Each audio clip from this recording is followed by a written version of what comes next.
பௌத்தமிழா pulse பார்வையாளர்களுக்கு வணக்கம். பத்திரிகையாளர் தேரடி இந்திரகுமார் நம்மளுடன் இருக்கிறார். அவருடன் பேசலாம். வணக்கம். தமிழ்நாடு சட்டசபை கூட இருக்கு. இதை எப்படி திமுக எதிர்கொள்ளும்னு நினைக்கிறீங்க?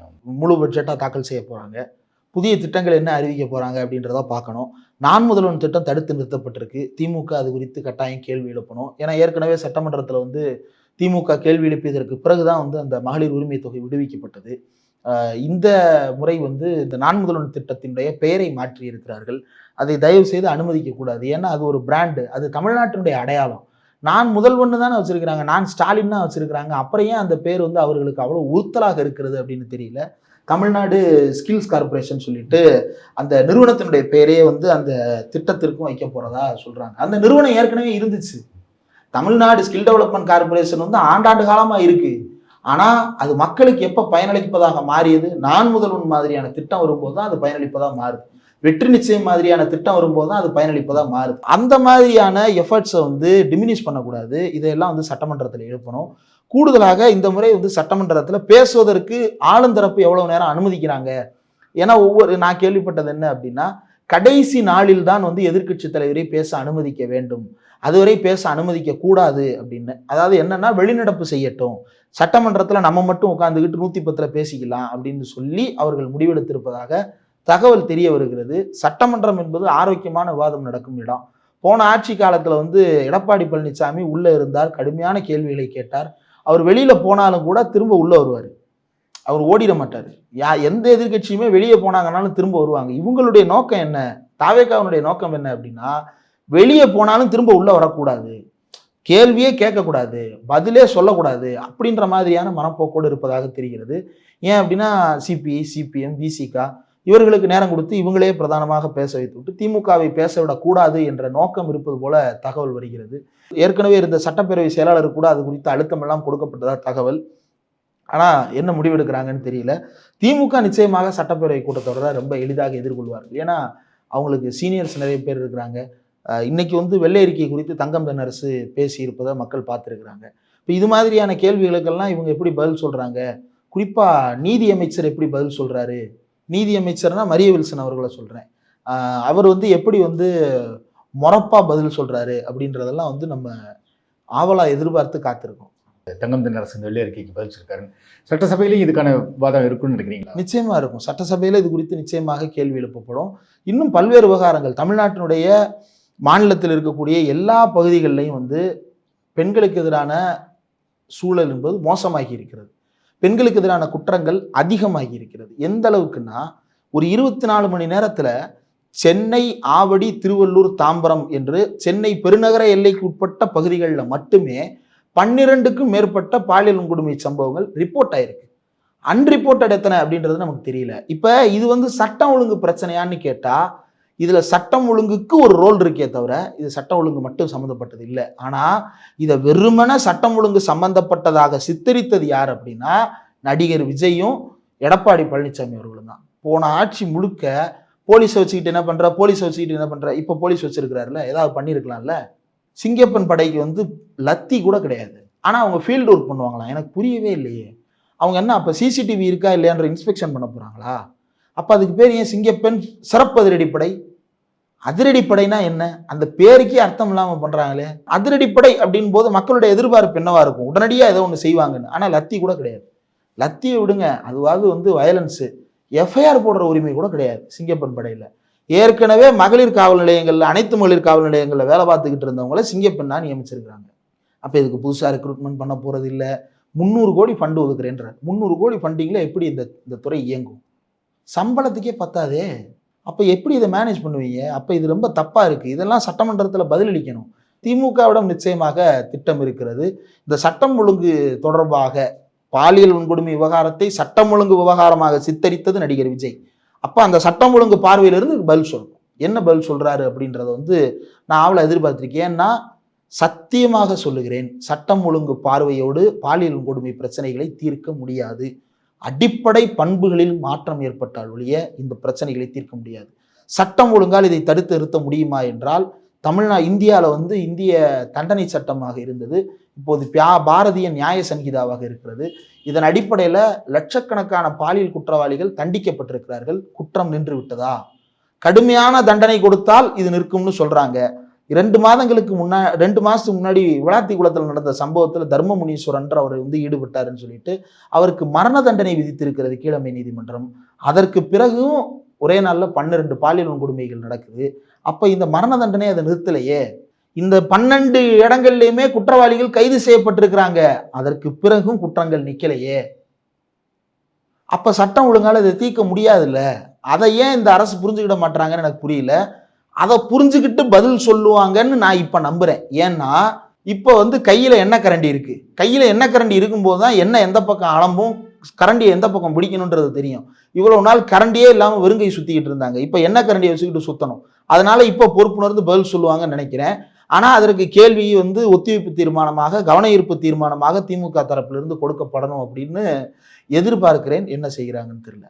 வெள்ளை அறிக்கை மாதிரி இன்னொரு பேசுபொருளாக இருக்கிறது அது விஜயபாஸ்கர் வந்து அதிமுக ரிசைன் பண்ணிக்கிறது வந்து எப்படி பார்க்குறீங்க? இது 5வது ஆள் ரிசைன் பண்ணிட்டாங்க வந்து. விஜயபாஸ்கருக்கு வந்து ஒரு நீண்ட எதிர்காலம் இருக்கு. அவர் வந்து எதனால இப்ப அதிமுகல இருந்து ரிசைன் பண்ணாரு அப்படின்றது தெரியல. நீண்ட எதிர்காலம் நான் சொல்றது, அவருக்கு வயது ரொம்ப குறைவு தான். இன்னும் அவருக்கு வந்து நீண்ட அரசியல் பயணம் காத்திருக்கிறது. அதனால அவர் வந்து கொஞ்சம் பொறுமையா யோசிச்சிருக்கலாம். அதிமுகவுல இருந்து ரிசைன் பண்ணி இப்ப எங்க சேர போறாரு அப்படின்றது தெரியல. திமுகவுக்கா தாவேகாவுக்கான்னா திமுகல இல்லைன்றது நேத்தே தெரிஞ்சு போச்சு. ஏன்னா உதயநிதி அவர்கள் வந்து விஜயபாஸ்கர் வெளியேறினார்ன்ற செய்தி வந்த உடனே வந்து சோஃபா வந்து 5 சீட்டர் சோஃபாவா மாறிடுச்சு அப்படின்னாரு. அதாவது ஏற்கனவே 4 பேர் ராஜினாமா, இப்போது கூடுதலாக ஒரு ராஜினாமான்னு. இவர் ராஜினாமா கொடுத்த உடனே இவர் ஜேசிடி பிரபாகர் ஏத்துக்கிறாரு. எடப்பாடி பழனிசாமி தரப்பு வந்து கடுமையாக விமர்சிக்கிறார்கள். இவர் வந்து அதிமுகவில் புதுக்கோட்டையில் வந்து ரொம்ப முக்கியமான ஒரு நபராக அறியப்பட்டது மட்டுமல்லாமல் சட்டமன்றத்தில் அமைச்சராக செயல்பட்டவர். இவரால் வந்து கிட்டத்தட்ட பல கூட்டத்தொடர்கள் வந்து நடக்காமல் போனது. காரணம் அந்த குட்கா வழக்கு, தமிழ்நாட்டில் குட்கா பயன்பாடு தொடர்பான வழக்கு. 2021 எலெக்ஷனில் அது ரொம்ப பெரிய பேசுபொருளாக இருந்தது. இப்போ இப்படி ஒரு ஷேடோவான பேக்ரவுண்டும் கூட விஜயபாஸ்கர் அவர்களுக்கு இருக்கிறது. அல்லது இப்போது எதிர்க்கட்சியாக இருக்கின்ற சூழ்நிலையில நம்ம வந்து வழக்குகள்ல இருந்து தப்பிக்க முடியாது அப்படின்ற காரணத்திற்காக வேற முடிவுகள் எடுக்கிறாரா அப்படின்றதும் நமக்கு தெரியல. அவர் எங்க போய் சேர்றாரு அப்படின்னா, எனக்கு தெரிந்து பெரும்பாலும் தாவேகாவுக்கு போகத்தான் வாய்ப்பு அதிகம் இருக்கிறது. திமுகவுக்கு வருவதற்கான வாய்ப்பு ரொம்ப குறைவாகத்தான் இருக்கிறது. ஆனா பொறுத்திருந்து தான் பார்க்கணும் அவருடைய அடுத்த அரசியல் நகர்வு என்னன்னு. அவர் ஆனால் சில கேள்விகளை எடப்பாடியை நோக்கி கேட்டிருக்கிறார். அந்த கேள்வியை நான் கன்சிடர் பண்ணலனாலும் கூட அந்த பதில் வந்து எடப்பாடி பழனிசாமி வந்து என்ன சொல்றாரு அப்படின்றதும் முக்கியம். காரணம் என்ன அப்படின்னா, வெளியே போன எல்லாரையுமே போ போ போ அப்படின்னு சொல்லிட்டு இவர் வந்து அனுப்பிக்கிட்டே இருந்தார். ரொம்ப பெரிய தப்பானது. பேச்சுவார்த்தைக்கு இடமில்லை அப்படின்னு விஜயபாஸ்கர் குற்றச்சாட்டு வைக்கிறாரு. இந்த விஜயபாஸ்கரும் எடப்பாடியும் சேர்ந்து தான் வந்து பல பேரை வெளியே அனுப்புனாங்க. அன்வர் ராஜா ஏன் வெளியே போனாரு? சீனியரான நிலோஃபர் கஃபீல் ஏன் வெளியே போனாங்க?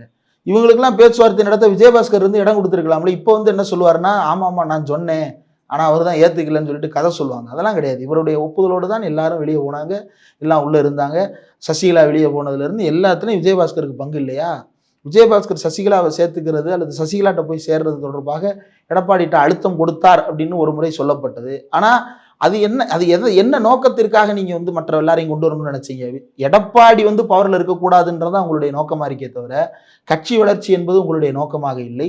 அதிமுக என்கின்ற கட்சி இன்றைக்கு அடைந்திருக்கக்கூடிய இந்த சரிவில் இவர்கள் எல்லோருக்குமே பங்கு இருக்கிறது. சீனியர்கள் எல்லோருக்குமே பங்கு இருக்கிறது. வளர்ச்சியில் எந்த அளவுக்கு பங்கோ அதே போல் அதிமுகவினுடைய வீழ்ச்சியிலையும் இவங்க எல்லாருக்குமே பங்கு இருக்குது. பொறுத்திருந்து தான் பார்க்கணும். அவருடைய அடுத்த ஸ்டேட்மெண்ட் என்ன அப்படின்றத வச்சு தான் அவருடைய அரசியல் எதிர்காலம் என்னவா இருக்க போகுதுன்றத தீர்மானிக்க போறாருன்னு நினைக்கிறேன். அது மாதிரி ஃபர்ஸ்ட் ஒரு 4 பேர் போனாங்க, அப்புறம் ஓரளவுக்கு அது நின்று போச்சு. இனிமேல் அதோட நிற்கும், போக மாட்டாங்கன்னு நினைச்சாங்க. இப்போ இவர் போயிருக்காரு. இது தொடரும்னு நினைக்கிறீங்களா? தாவேக்கால ஜாயின் பண்ணலையே. அதிமுகல இருந்து ஆட்கள் வெளியேறது நடந்திருக்கு. ஆனா குதிரை பேரம் பண்றாங்களா இல்லையா அப்படின்றது ஒரு சேர்ந்ததான் கன்ஃபார்ம் பண்ண முடியும். அந்த குதிரை பேர விவகாரத்துல எனக்கு வந்து 4 பேரோட நிறுத்தப்பட்டது அப்படின்றதே ஏற்புடையதா எனக்கு தெரியல. நாங்கள் எல்லாம் கண்டித்தோம், அறிக்கை கொடுத்தோம். நாங்கள் கொடுத்த அழுத்தத்தால் தான் 4 பேரோடு நின்றது. இல்லாவிட்டால் அதிகமாக போயிருக்கும். அப்போ அவங்க நோக்கம் ஏதோ தப்பான நோக்கமா இருக்குல்ல. தாவேக்காவினுடைய நோக்கம் ரொம்ப தப்பா இருக்குல்ல. நீங்க சொன்னதுனால 4 பேரோட நிறுத்திக்கிட்டாங்களா? இப்போ இல்லை அப்படின்னா வந்து இன்னும் கூட சேர்ப்பாங்க அப்படின்னா அப்போ இது என்ன அர்த்தம்?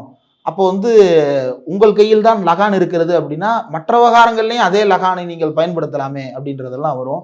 இது ரொம்ப சிக்கலான காலம். இந்த கொஸ்டின் வந்து தாவேக்காவை நோக்கி இருக்கக்கூடிய கூர்மையை விட இந்த கேள்வி வந்து விசிகாவை நோக்கியும் அல்லது வந்து கம்யூனிஸ்டுகளை நோக்கியும் தான் அதிகம். கம்யூனிஸ்டுகள் இன்றைக்கு முடிவு அறிவிச்சிருக்கிறாங்க. புதிய ஒரு கூட்டு முன்னணியை அறிவித்திருக்கிறார்கள். சிபிஐ, சிபிஎம், சிபிஎம்எல் லிபரேஷன் அப்படின்னு சொல்லிட்டு 3 பேரும் சேர்ந்து இடது முன்னணியை ஃபார்ம் பண்ணியிருக்கிறாங்க. ரொம்ப நல்ல விஷயம். இனிமேல் கடுமையான விமர்சனங்களை அவர்கள் வைப்பார்கள் என்று எதிர்பார்க்கிறேன். இப்போ என்ன ஆயிடுச்சு அப்படின்னா பிரச்சனை ரெடியூஸ் ஆகுது. இப்போ இந்த கூர்மையான ஆயுதம் வந்து விசிகாவை நோக்கியும் ஐயுஎம்எல்ஐ நோக்கியும் மட்டுமே இருக்கும். இந்த 2 பேரும், ஏன்னா காங்கிரஸ் வந்து அவங்க வந்து எதுக்கு வந்தோன்றதே மறந்துட்டு கேரக்டராகவே மாறிட்டேடா அப்படின்ற மாதிரி தான் காங்கிரஸ் வந்து தானே கவர்மெண்ட் ஃபார்ம் பண்ணுறதா நினச்சி வாழ்ந்துகிட்டு இருக்கிறாங்க. அது வேற. இப்போ இதை வந்து நான் இதில் இருக்கக்கூடிய த்ரெட்டாக நான் பார்க்குறது என்ன அப்படின்னா, இந்த கேள்வி வந்து விசிகாவை நோக்கிய கேள்வி. ரொம்ப சீரியஸாக அவங்க பதில் சொல்லணும் இதுக்கு. ஆனால் இன்னொரு பக்கம் அமைச்சராக வன்னியரசு அவர்களுடைய செயல்பாடு ரொம்ப சிறப்பாக இருக்கு. பல விஷயங்களை வந்து இதெல்லாம் செய்யறது ரொம்ப கஷ்டமாச்சேப்பா அப்படின்னு நினைக்கக்கூடிய விஷயங்களை வந்து அவர் ரொம்ப சாதாரணமாக அவர் வந்து சரி செய்கிறாரு. அந்த பேருந்து விடுற அந்த விவகாரத்தில் உறுதியாக சொல்லலாம், மற்ற எந்த கட்சியாலையும் வந்து இதை செய்ய முடியாது. திமுக ஆட்சியில் பஸ் விட்டாங்க, ஆனால் விட்ட பஸ் நிறுத்தப்பட்டது. அதுக்கப்புறம் அந்த இன்னொரு ஊரால் 2 ஊர் பிரச்சனை. இது 2 ஊர்லேயும் 2 சாதிகளுக்கு இடையில் இருக்கக்கூடிய பிரச்சனை. போன ஆட்சியில் நல்லபடியாக அது கலவரமாக மாறாதபடிக்கு தடுத்தாங்க. ஆனால் பேருந்து விட்டாங்க. பேருந்து விட்டும் அதுக்கு பிறகு மறுபடியும் நிறுத்தப்பட்டது. ஆனால் இப்போ வந்து வன்னியரசு அவர்கள் அமைச்சரானதற்கு பிறகு அந்த பேருந்து இயக்கப்பட்டது. திராவிடர் விடுதலை கழகம் வந்து தொடர்ந்து அதுக்காக போராடி இருக்கிறாங்க. அப்போ இதெல்லாம் வந்து நடக்குது. ரொம்ப 1 வருஷமா வந்து சாதி சான்றிதழ் கிடைக்காம கஷ்டப்பட்ட ஒரு இராணுவ வீரருக்கு வந்து உடனடியாக சாதி சான்றிதழ் கிடைக்குது. நைட்டு 9 மணி வரைக்கும் அவருடைய அமைச்சர் அலுவலகத்தில் வந்து அவ்வளோ பேர் கூட்டமாக நின்று அவரை சந்தித்து மனு கொடுத்துட்டு போகிறாங்க. இப்போ என்னன்னா, இவ்வளவு வேலைகள் செய்யும் போது இது போன்ற வெளியிலிருந்து வரக்கூடிய இந்த அரசியல் கேள்விகள் இருக்குல்ல, அது வந்து இதனுடைய கிரெடிபிலிட்டியை சேர்த்து பாதிக்கும். அப்போ இதை ஹேண்டில் பண்ணுறது அப்படின்றது விசிகாவுக்கு உண்மையிலேயே வந்து ரொம்ப டஃப்பாக தான் இருக்க போகுது. ஒரு பக்கம் வன்னியரசு அவர்களுடைய சிறப்பான செயல்பாடுகள், இன்னொரு பக்கம் தாவேக்காவுடைய குற்றச்சாட்டுகளுக்கு பழியேற்றுக் கொள்ளுது. இப்போது திருமாவர்களே வந்து சொல்கிறாரு, நான் வந்து வேங்கைவேலுக்கு திமுகவுடைய பழியை சுமந்தேன் அப்படின்னு. இப்போ அடுத்த பேர்டன் எங்கே ஷிஃப்ட் ஆயிடுச்சு அப்படின்னா, மறுபடியும் அந்த பேர்டனை நீங்கள் உங்கள் தலையில தான் எடுத்து வச்சுட்டீங்க. தாவேக்காவுடைய அமைச்சரவையில் இடம்பெற்றது குறித்து இப்போ தாவேக்கா என்ன நடவடிக்கை எடுத்ததுன்னு கேட்கணும்ல. இப்போ அங்கே தீர்வு கிடைக்கலன்னு ஆதவர்ஜுனா சொன்னார். அப்போ அதை தீர்த்து வைக்கிற பொறுப்பு ஆதவர்ஜுனாவுக்கு வருது. அது தீர்த்து வைக்கிற பொறுப்பு வந்து தாவேக்காவுக்கு வருது. அப்போ அதை ஏன் தீர்த்து வைக்கலன்னு மறுபடியும் கேள்வி வரும்ல. தலித் தரப்புலேருந்து வர்ற கேள்வியை விடுங்க. எதிர்நிலைப்பாட்டிலிருந்து சாதி இந்துக்கள் கேட்கின்ற கேள்விகள் இன்னும் கூர்மையாக அந்த பக்கம் வந்து அது வந்து தொய்வை ஏற்படுத்துது இல்லை, சிரமத்தை ஏற்படுத்துது இல்லை. அப்போ இது போன்ற இந்த சூழல் வந்து விசிகாவிற்கு ரொம்ப சிரமமான சூழலாக இருக்கும். தாவேக்காவுக்கு ரொம்ப லாபகமான சூழலாக இருக்கு. காரணம் என்ன அப்படின்னா, every thing they will turn towards Thiruma. அவங்க வந்து எல்லாத்தையும் திருமாவை நோக்கி திருப்பி விட்டு விடுவார்கள். எல்லா அம்புகளும் திருமாவை நோக்கித்தான் இப்போது இருக்கிறது. தாவேக்காவிற்கு ஃப்ரண்ட் லைன் ஷீல்டாக வந்து ஐயுஎம்எல்லையும் காங்கிரஸையும் விசிகாவையும் ஆதவர்ஜுனா நிறுத்தி விட்டார்.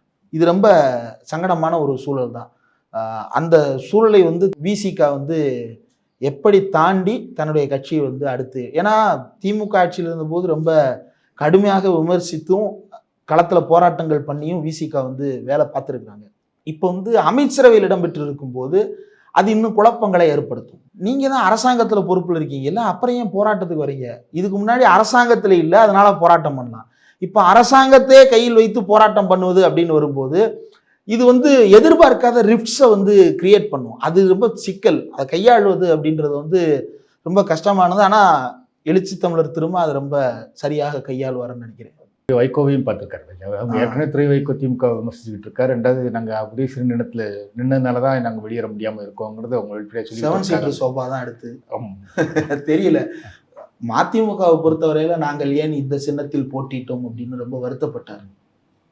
தனியாக நின்றுருக்கலாம். சின்னம் கொடுக்கல அப்படின்னா அவ்வளோ சுயமரியாதையை விட்டு கொடுத்துட்டு நீங்கள் ஏங்க சின்னத்தை காம்ப்ரமைஸ் பண்ணீங்க?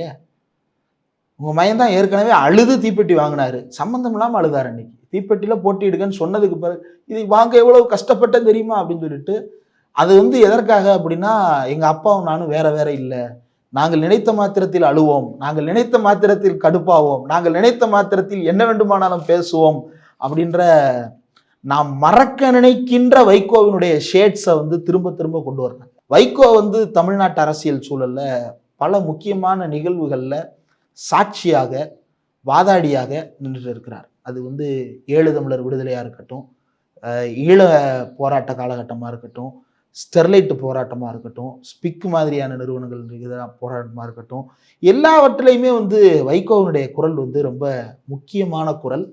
மாற்றத்தை ஏற்படுத்துவதற்கான ஒரு முயற்சியை வெளிப்படுத்திய ஒரு குரல்.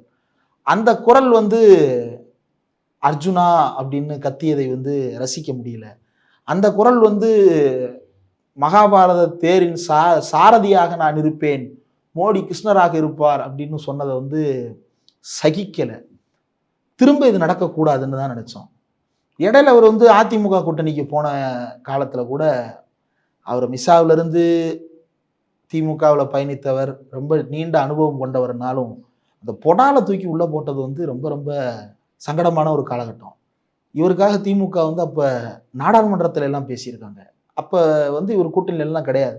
ஆனா நாடாளுமன்றத்துல பொட்டாவை பத்தி எல்லாம் பேசியிருக்கிறாங்க. அப்போ பொட்டால இவர் உள்ள இருக்கும்போது கலைஞர் நேரில் போய் பார்க்குறாரு. வெளியே வந்த உடனே வந்து ஜெயலலிதாவோட போய் கூட்டணி வச்சுட்டாரு.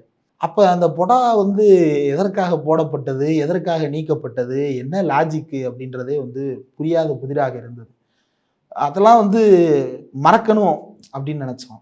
இது வந்து ஞாபகத்தில் இருக்கக்கூடாது. ஏன்னா அவரே தான் சொன்னாரு, கலைஞருக்கு எப்படி ஒரு காலத்தில் தளபதியாக இருந்தேனோ அதே போல உங்களுக்கும் திராவிட இனத்தை காக்கும் தளபதியாக உங்களுக்கு போர் வாளாக இருப்பேன் அப்படின்னாரு. போர் வாளாக இருந்தவர் இன்றைக்கு போய் வா என்று வழி அனுப்பும் நிலைக்கு வந்திருக்கிறார். உதயசூரியன்ல போட்டியிட்டதை வந்து அவ்வளவு இதாக அவர் கருதி இருக்க வேண்டியதுன்னா 2 சீட்டு ஜெயிச்சிருக்கிறாங்க. இந்த 2 சீட்டுன்ற நிலைமையை வந்து இன்றைக்கு வந்து காப்பாற்றி கொண்டதற்கு காரணம் வந்து திமுக தானே. திமுக கூட்டணி இல்லை அப்படின்னா இன்னைக்கு அந்த கட்சி இல்லை.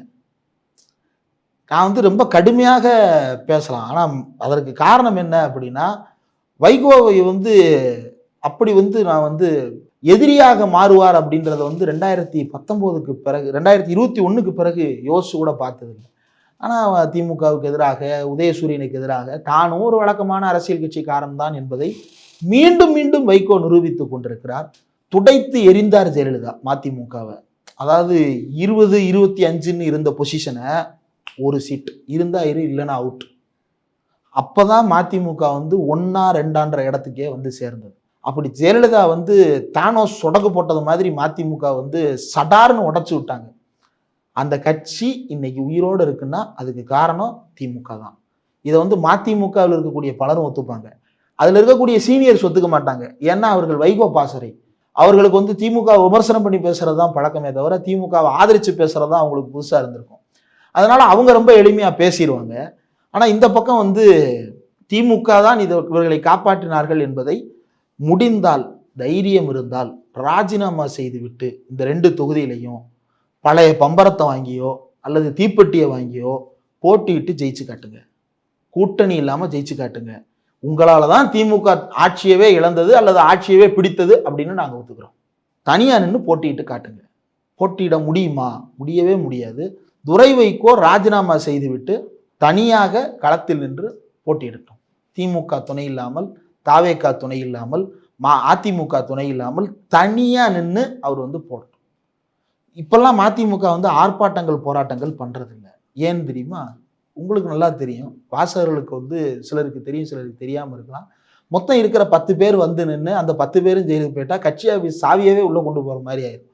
அதனால அவங்க ஆர்ப்பாட்டம் போராட்டம் கூட பண்றதில்லை. இதெல்லாம் வந்து ஏற்கனவே வல்லம் பஷீர் போன்ற மதிமுகவில் முக்கியமான பொறுப்புகளில் இருந்தவங்க, வைகோவை நெருக்கமாக பார்த்தவர்கள் பல தருணங்களில் வெளியே சொல்லியிருக்கிறாங்க. துரை வைகோ அஸ்வினி வைஷ்ணவாவோட நெருக்கமாக இருக்கிறார் அப்படின்றத நானே பேரலையில் பேட்டியிலே வந்து பதிவு பண்ணியிருக்கிறோம். அப்போதிருந்தே இவர்கள் மீது சந்தேகம் இருந்தது தான். ஆனால் இப்போ ஏன்னா அவர் வந்து ஆரம்பத்திலே இப்போ பெரியாரும் பெருமாளும் எனது கண்கள்னு சொல்லிட்டு சக்கரை பொங்கல் வடகரி காம்பினேஷனில் அவர் வந்து இருந்தார். இப்போ அது வந்து எக்ஸ்போஸ் ஆகிருக்குது. பார்ப்போம் என்ன பண்ணுறாங்கன்னு. அது மாதிரி பார்த்தீங்கன்னா இப்போ வைகோவும் போயிட்டார் அப்படின்னா திமுக கூட்டணியிலேருந்து கிட்டத்தட்ட எல்லாரும் வெளியே வைட்டாங்க. வந்து திமுகவோட எப்படி எதிர்கொள்ள போகுதுன்னு நினைக்கிறீங்க? எனக்கு ஒரு ஏற்கனவே ஒரு பேச்சு வருது, திமுக திரும்ப பாஜக பக்கம் போயிடும், இல்லை அவங்களுக்கு ஒரு கூட்டணி வேணும் அப்படிங்கிறப்ப பாஜக பக்கம் தான் அவங்களுக்கு இருக்கிற ஒரே வாய்ப்பு அப்படிங்கிற மாதிரி பேசுகிறதுலாம் வருது. இது எப்படி திமுக எதிர்கொள்ள போகுதுன்னு? 2014 வந்து காங்கிரஸை வந்து திமுக கழட்டி விட்டுருக்கு. அப்போதான் போட்டிட்டாங்க. அப்பையும் வேற வழி இல்லாமல் தனியாக போட்டிட்டாங்க. ஏன்னா ஜெயலலிதா சேர்த்துக்கிட்ட தயாரா இல்லை, திமுக சேர்த்துக்கிட்ட தயாரா இல்லை, வேற வழியே இல்லாமல் தனியாக போய் நின்றாங்க. எனக்கு தெரிஞ்சு கடைசியாக காங்கிரஸ் தனியாக போட்டியிட்டதாக வரலாறே இல்லை. ஆனால் அவங்க அறிக்கை கொடுக்குறாங்க திமுகவால் தனியாக போட்டியிட முடியுமா அப்படின்னு சொல்லிட்டு. திமுக ஜனநாயகத்தில் இருக்கக்கூடிய அனைவரது குரலுக்கும் மதிப்பளிக்க நினைக்கிறது, பேச்சுவார்த்தை நடத்துகிறது. பேச்சுவார்த்தையின் விளைவாக தொகுதி பங்கீடு நடக்கிறது, போட்டியிடுகிறார்கள். கூட்டணியோட போட்டியிடுவது வந்து அப்படி ஒன்றும் அருவருப்பான செயல் இல்லையே. அப்படி அது அருவருப்பானது அப்படின்னா காங்கிரஸ் அவ்வளோ அருவருப்பான கட்சியான்ற கேள்வி வரும்ல. இப்போ அதெல்லாம் வந்து பேச்சு கிடையாது. திமுகவுக்கு இப்போதும் வந்து கூட்டணியாக அப்படின்னு பார்க்கும்போது மனிதநேய மக்கள் கட்சி, மனிதநேய ஜனநாயக கட்சி, எஸ்டிபிஐ, தேமுதிக, முக்குளத்தூர் புலிப்படையும் வந்து இன்னும் நான் இனிமேல் திமுகவோடு இல்லை அப்படின்ற மாதிரிலாம் அறிவிக்கல. அப்போ இவர்களெல்லாம் வந்து திமுகவோட தானே இன்னும் இருக்கிறாங்க. அப்போ இது வந்து கூட்டணியை வந்து காலியானதாக நான் கருதலை. ஏன்னா திமுக வந்து வெறுமனே 2 கட்சிகளோட சேர்ந்து தேர்தலை சந்தித்த வரலாறும் உண்டு. விசிகாவோட தானே 2014 போட்டிட்டாங்க. அப்போ அப்படி வந்து திமுக வந்து போட்டியிட முடியாதபடிக்கெல்லாம் ஒன்றும் சூழல் இல்லை. நிச்சயமாக தன்னை மறுகட்டமைப்பு செய்து கொண்டால் திமுகவால் தனியாக போட்டியிட்டும் கூட பெற முடியும். இந்த தேர்தலின் போதே திமுக தனியாக போட்டியிடணும் அப்படின்னு பல திமுக காரர்கள் வந்து சமூக வலைதளங்கள் எழுதிட்டு இருந்தாங்க. ஆனால் தலைமை வந்து கூட்டணியை வந்து மிகப்பெரிய ஒரு சொத்தாக மதித்தார்கள். அதே மாதிரி எல்லா கூட்டணி கட்சியினருமே காங்கிரஸ் தவிர எல்லாருமே வந்து ஒரு அரவணைப்பான உணர்வோடு தான் இப்போதும் வந்து பயணிக்கிறார்கள். பொது விவகாரங்களில் சேர்ந்து செயல்படுவோன்ற நிலைப்பாடோடு தான் பயணிக்கிறாங்க. அதனால திமுக வந்து தனியாக போட்டியிட பயப்படுவதாக தெரியல. அதே போல் அவங்க இப்போ பார்ட்டி ரீஸ்ட்ரக்சரிங் ஒர்க்கில் இருக்கிறாங்க. இந்த ஒர்க் வந்து எனக்கு தெரிந்து இன்னொரு ஒரு சில நாட்களில் வந்து அடுத்த கட்டத்துக்கு நகர்ந்துடும். இந்த சட்டப்பேரவை கூட்டத்தொடர் முடிஞ்ச உடனே அடுத்த கட்டம் செயல்படும் நினைக்கிறேன். ஏன்னா ரிப்போர்ட்லாம் கலெக்ட் பண்ணிட்டாங்க. இப்போ அந்த ரிப்போர்ட்டை எடுத்து கம்பைல் பண்ணி ஒரு இறுதி முடிவு எடுக்கணும். அதுக்கு வந்து உயர்நிலை செயல் திட்ட குழு கூடி முடிவெடுப்பாங்க அல்லது செயற்குழு பொதுக்குழு கூடி முடிவெடுப்பாங்க. இப்போதைக்கு சட்டமன்ற கூட்டத்தொடர் நடக்கிறதுனால இன்னொரு ஒரு வாரத்திற்கு இந்த இது இருக்காது. இதற்கு பிறகுதான் அடுத்து எந்த முடிவாக இருந்தாலும் இருக்கும்னு நினைக்கிறேன். அதை நீங்கள் இந்த ரீஸ்ட்ரக்சரிங் பற்றி சொன்னீங்க வந்து இப்போ ஏற்கனவே தேர்தல் முடிவு வந்த உடனே வந்து சில இது வந்தது, சில மாவட்ட செயலாளரோட செயல்பாடுகள் சரியில்லை, அவங்கள மாற்றணும் அப்படிங்கிற மாதிரிலாம் இன்னைக்கு வரைக்கும் அந்த மாதிரி நடவடிக்கைகள் இல்லை வந்து. ஸோ அந்த மாதிரி இதாக இருக்குன்னு எதிர்பார்க்கலாமா? நிச்சயமாக மாவட்ட செயலாளர்கள் அளவில் மட்டும் இல்லை, ஒன்றிய நகர பேரூர் பகுதி அளவில் கூட மாற்றங்கள் இருக்கலாம். ஏன்னா எல்லா இடங்கள்லையுமே அது குறித்தான கருத்துக்கள் கேட்கப்பட்டிருக்கிறது. ஆனாலும் நம்ம கவனிக்க வேண்டியது என்ன அப்படின்னா, யாரும் இன்னும் கலண்டு ஓடலை. திமுகவிலிருந்து கலற்றி கொண்டு தாவேகா பக்கம் யாராவது ஓடி இருக்கிறார்களா என்றால் அப்படி யாரும் போகவில்லை. மாறாக வெவ்வேறு கட்சிகளிலிருந்து திமுகவை நோக்கி வந்து இணைந்திருக்கிறார்கள். அது விசிகாவிலிருந்து வந்திருக்கிறார்கள், அதிமுகவிலிருந்து வந்திருக்கிறார்கள், இனி மதிமுகவிலிருந்து கூட வருவதற்கான வாய்ப்புகள் இருக்கிறது. இன்னும் 1-2 பேர் கூட இருந்தாங்கன்னா அவங்களும் வர்றதுக்கான வாய்ப்பு இருக்கிறது, தெரியல. இப்போ திமுக இன்னும் பலமாகத்தான் இருக்கிறது. முடிவு எடுப்பதில் சில காலம் தேவைப்பட்டாலும் கூட நிச்சயமாக பெரிய அளவுக்கு மாற்றங்கள் இருக்க வேண்டும். இளைஞர்களுக்கு ஆசிரியர் வந்து அறிக்கையில் வந்து அதான் குறிப்பிட்டிருந்தார். மகளிர் அணிக்கும், பட்டியல் சமூகத்தவருக்கும், சிறுபான்மையினருக்கும், குறிப்பாக உதயநிதி அவர்களுக்கும் முக்கியத்துவத்தை உறுதிப்படுத்தி புதிய இளைஞர்களுக்கு வாய்ப்புகளை உருவாக்கி தாருங்கள் அப்படின்றத திமுகவுக்கான ஒரு உரிமை உணர்வோட திராவிடர் கழகத்தினுடைய தலைவர் ஆசிரியர் வெளியிட்டிருந்தார் அந்த செய்தி குறிப்பு. அது ரொம்ப முக்கியமானது. அதை கவனத்தில் கொண்டுதான் செயல்படுவாங்கன்னு நான் நம்புறேன். பாஜக பக்கம் திமுக போயிடும் அப்படிங்கிற மாதிரி கூட்டணி, திரும்ப பாஜக திமுக கூட்டணி உருவாகிருங்கிற மாதிரி தகவல் எல்லாம் வருது வந்து. பாஜகவை இப்போது வரைக்கும் கடுமையாக தான் விமர்சிச்சுட்டு இருக்காங்க. ஒன்றிய அரசாங்கம் வந்து சமர சிக்ஷா அபியானை திணிக்க பார்க்குது, அதை பற்றி ஏன் பேசலன்னு இன்னைக்கு கூட தங்கம் தென்னரசு கேட்டுட்டு தான் இருக்கிறாரு. அப்போ இது வந்து திமுக வந்து காங்கிரஸோடு இல்லாவிட்டால் பாஜகவோடு போய்விடும் அப்படின்னு சொல்றது வந்து ரொம்ப பழைய சிந்தனை. திமுக வந்து அந்த 2001 சரி, அதற்கு பிறகு பாஜகவோடு எந்த காலத்திலும் கூட்டணிக்கு போனதே இல்லை. ஆனால் போக மாட்டேன்னு சொன்ன அதிமுக பலமுறை போயிருக்கிறது. திமுக வந்து பாஜகவோட போயிரும் அப்படின்னா பாஜகவோட கடைசியாக திமுக போட்டியிட்ட போது ஒரு பக்கம் பாஜக, இன்னொரு பக்கம் விசிகாவும் இருந்தாங்க. திமுகவும் விசிகாவும் ஒன்னா இருப்பாங்க.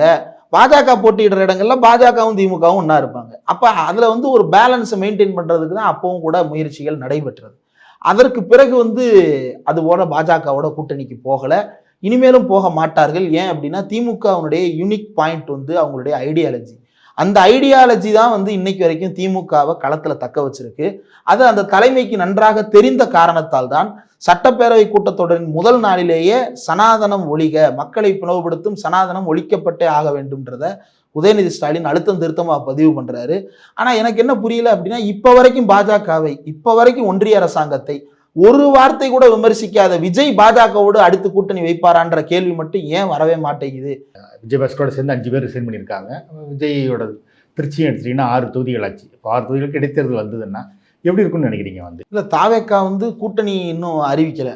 விடுதலை சிறுத்தைகளோ அல்லது கம்யூனிஸ்ட் கட்சிகளோ தாவேக்காவோடு கூட்டணிக்கு போவதாக இப்போ வரைக்கும் அறிவிக்கலை. அது இன்னும் யோசனையில் இருக்கிறாங்க. இடைத்தேர்தல் வரும்போது அது தெளிவுபடும்.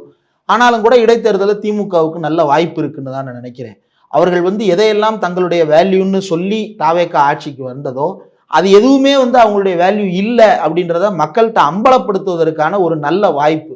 இதை வந்து அப்படியே தாவேக்காவிற்கு விட்டு கொடுத்து விடாமல் களத்துல இறங்கி அவங்க போட்டியிடணும். போட்டியிட்டு களத்துல கடுமையாக பணியாற்றினால் நிச்சயமாக வெற்றி பெறுவதற்கான வாய்ப்பு அதிகம் இருக்கிறது. 6 தொகுதியிலையும் கணிசமான அளவுக்கு திமுகவால் செல்வாக்கு செலுத்த முடியும். அது இப்போது இருக்கக்கூடிய இந்த சூழ்நிலையிலையும் கூட வாய்ப்பு இருக்குன்னு தான் நான் நம்புறேன். கூட்டணி இல்லாவிட்டால் இது முடியுமானா, கூட்டணியோட சேர்ந்தான சட்டமன்ற தேர்தலில் தோத்தாங்க. அப்போ அதே அந்த கூட்டணி இல்லைன்னு கவலைப்பட வேண்டிய அவசியம் இல்லையே. அப்போ நமக்கு இப்போ வந்து பேர்டன் குறைஞ்சிருக்கு. ஒருவேளை இடதுசாரிகள் திமுக பக்கம் இருக்கலாம், அல்லது தாவேகா பக்கம் போகலாம், அல்லது அவங்க தனியா கூட நிக்கலாம். ஆனாலும் திமுகவிற்கு வந்து இந்த எல்லா தொகுதிகளுமே ஏடிஎம்கேவும் டிஎம்கேவுக்கும் டஃப் ஃபைட் இருந்த இடங்கள். அப்ப ஏடிஎம்கே வீக் ஆயிருக்கு. அப்ப டிஎம்கே இன்னும் கொஞ்சம் எஃபர்ட் போட்டாங்க அப்படின்னா ஏடிஎம்கேவை சர்பாஸ் பண்ணி மீண்டும் இவர்கள் வெற்றி பெறுவதற்கான வாய்ப்பு அதிகம் இருக்கிறது. ஏன்னா எதிரில் நிறுத்தப்பட போறதும் அதிமுகவிலிருந்து விலகி அதே முகங்கள் தானே. அப்ப மறுபடியும் வந்து விஜயபாஸ்கர் வெர்சஸ் டிஎம்கே கேண்டிடேட்டு, மறுபடியும் versus Maragatham versus DMK candidate, மறுபடியும் வந்து தாராபுரத்தில் ADMK candidate versus DMK candidate அப்படின்னு தான் வரப்போகுது. அப்ப திமுகவுக்கு அது நல்ல வாய்ப்புள்ள தொகுதிகள் தான். தாவேகாவை விட திமுகவால் அந்த தொகுதிகளில் நல்லா பெர்ஃபார்ம் பண்ண முடியும். அது இன்னும் கொஞ்சம் கூடுதலான எஃபர்ட்டை வந்து சோஷியல் மீடியாலையும் களத்திலையும் போட்டாங்க அப்படின்னா, இதை எக்ஸ்போஸ் பண்றதுக்கான பாயிண்ட்ஸை சரியா கேப்சர் பண்ணி ஒரு ஃபீல்டை செட் பண்ணாங்க அப்படின்னா கண்டிப்பாக ஜெயிக்க முடியும். ஓகே, நன்றி.